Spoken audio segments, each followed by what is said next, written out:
C'est des groupuscules qui ne croient pas au dialogue, qui ne respectent pas les avis des autres et la diversité, et qui expriment avec la violence et la haine. Comment? Ils veulent un islam étranger, un islam géré par l'ingérence J'ai étrangère. pas compris.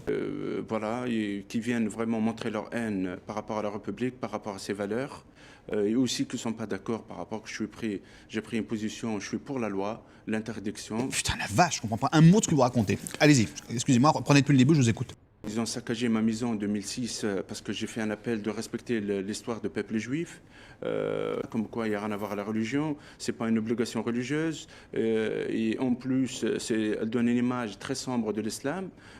C'était l'une des choses qui ont déclenché ces fanatiques devenir des extrémistes. Non mais je sens bien que vous essayez de me dire quelque chose, mais c'est de vous la phrase ou vous l'avez entendu ça?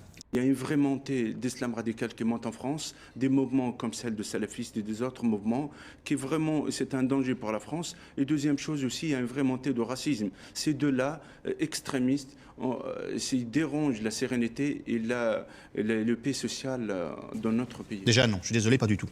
Pour ramasser le maximum d'argent, c'est un business. Non mais non, c'est pas ça. Moi, personnellement, je dis non. Le conflit arabe, c'est un conflit politique. On est en France, on est là pour exporter cet métier, c'est pas emporter les conflits des autres. Putain, non, j'en ai marre. Et c'est pas eux qui payent la facture, c'est nos enfants. Jamais de la vie. On a vu la haine, cette haine qui prêchait, cet appel de haine qui vient de ces extrémistes. J'ai remarqué réellement qu'il y a une vraie montée de cette radicale, cet slam pratique, slam sombre, slam des caves. Mais personne dit ça. La responsabilité de le pouvoir public, la responsabilité des hommes de foi qui veillent sur nos jeunes et que l'avenir il est un peu en danger par rapport à ce qui se passe international.